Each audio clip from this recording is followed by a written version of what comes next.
Hey everyone, it's carsonmtech here, back with another video. And if you're somebody who owns a 2020 or newer Kia Soul, you very likely know how terrible the OEM horn is. If you haven't heard it before, here's how the OEM horn sounds.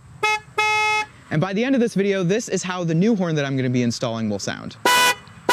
So with that in mind, in this video, what I'm going to be doing is showing you how to install this FARBIN horn, which is a dual channel horn, into the 2020 and newer Kia Soul. I'll be going through the entire installation process and talking about everything that you need to perform the install yourself. So with that said, let's hop right into, first off, showing you what's inside the box of this horn kit. All right, so I'll try and make this quick to save your time. Basically, everything inside the box it comes with is everything that you need minus the tools to install the kit.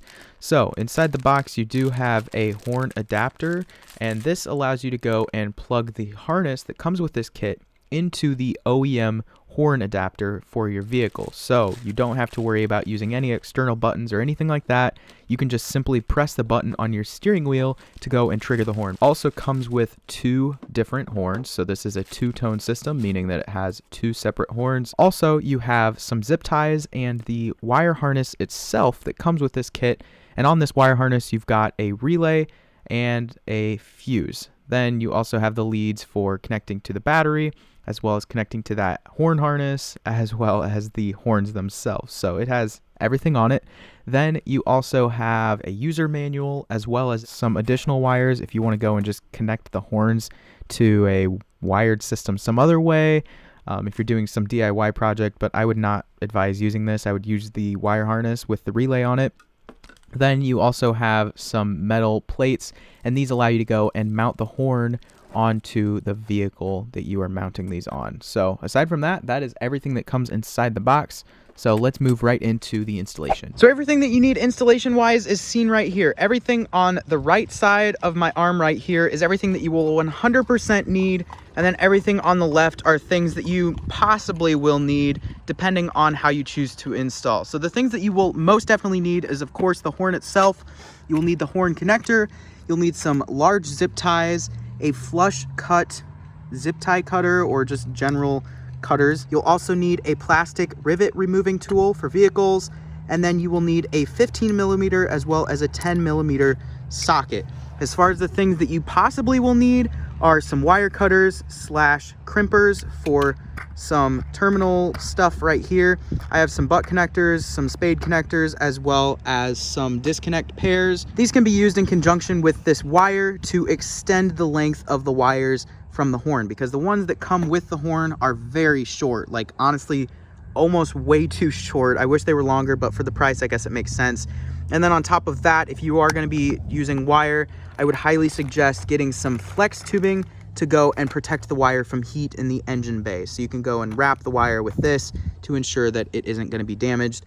And then on top of that, optionally, you can have some heat shrink tubing as well as a way of shrinking that heat shrink tubing just to seal everything in place, depending on if you would like to do that. And then in order to get everything started, you will need to pick up some ramps or some way in order to get your vehicle up off the ground. If you've got a jack, that works, or in my case, I do have some Rhino ramps, which are just plastic ramps that I picked up from Walmart. So with that said, let's get the vehicle up into the air now and get into the installation. So the first step for installation is to get your vehicle up into the air like I have right now. Make sure to go and put the parking brake on in your vehicle so the vehicle doesn't come rolling down on you while you're underneath it. That obviously wouldn't be good. Next step is to get underneath and begin removing the plastic rivets around the bottom plastic cover. And then after that, there will be 7 10mm bolts. They are 4 here in the front and then 3 here in the back. Then in the center is a 15mm security screw, just to lock in the plastic piece from falling down if everything else comes loose. So just simply go and loosen that, and then the plastic bottom panel will pop right off. Now that the bottom panel is off, on the driver's side of the vehicle is where the horn is located in the 2020 and newer Souls. All right, so the horn can be found right up in this cavity, straight up there. You can actually see it right there. That is the horn, and it is a little bit difficult to get to. The way that I was able to reach it is reaching up my right arm, and then the harness is right inside here, and you'll be able to pinch it down and pull it off. Just to give you a closer look of what the connector actually looks like, this is the connector itself that connects into the horn. The thing that you should be putting your finger down on and squeezing is this part right here. So you basically want to use your fingernail, push down, and then pull out the connector. You're going to push it or pull it out that way once you have pushed down on that connector. Then it should easily, or not so easily depending on your angle, remove right off of the horn. And once you've done that, you've now got it free. If you've got shorter arms, you may have to go and take off the front bumper to perform this process. And in all honesty, that may be easier if you know how to remove it. Here are the diagrams from the service manual for the 2020 Kia Soul if you're interested in how to remove this. So you can take a look at this if you are curious. However, I tried to remove the front bumper myself and I found it to be very difficult, and I was worried that I was going to be breaking clips.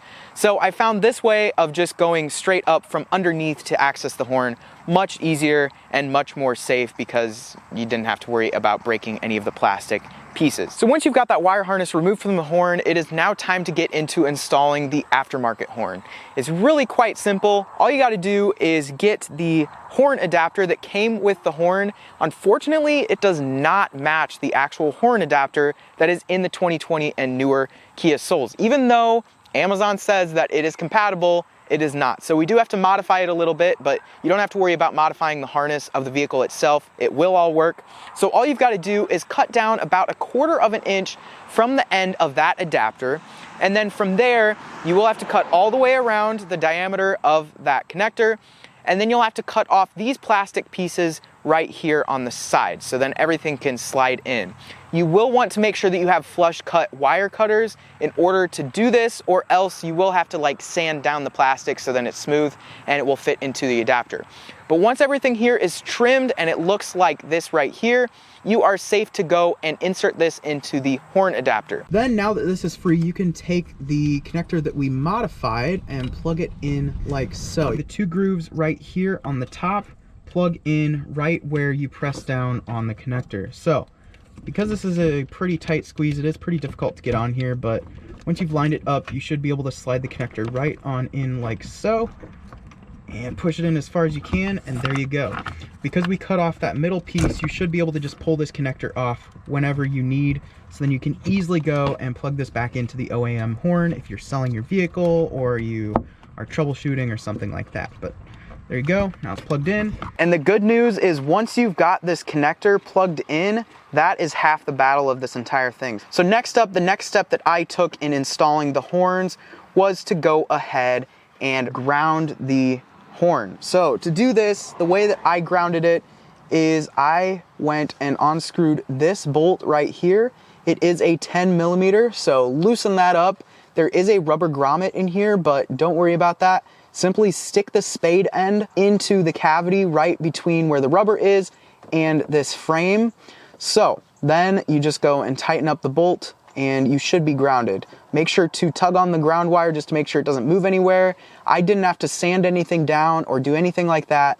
Just simply having it on that bolt and against the frame right here was good enough to ground the horn, which is great. Then I did go ahead and I attached the relay up to the frame just so it's not dangling around and making noise while driving. So that is how I attached it in there. The way that I ran up the positive wire was I ran it up and around this air intake right here. It runs right around it, goes up, and then from up at the top, following the wire around, I tucked it in right here, continued tucking it in around the side, and tucked it around the back of the battery. Then it heads up right here, and this is where the fuse is. It's just tucked there in the back, and then where it connects in.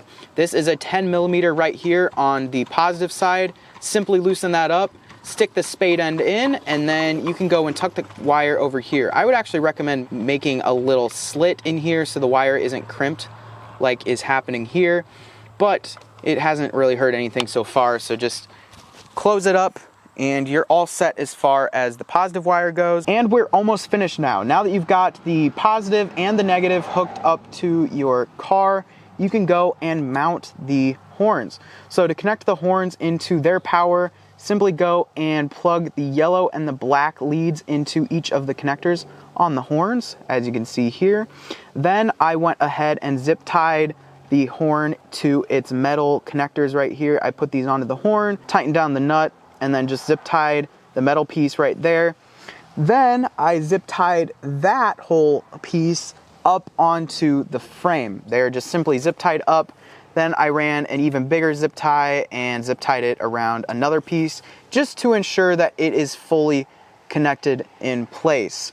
Then the last piece of the puzzle here is to take the blue and the white wires and connect them to the horn harness that we went and plugged in earlier. It does not matter which is connected to what, just simply plug them in. And once you've plugged them in, just make sure that they are tight. You can at this point go and put on some heat shrink tubing to make sure that this doesn't come undone if you wish. You can also do the same up on the horn up here, just to make sure that everything stays put, but I'm not too worried about that because the area that this is located in, there's no moving parts.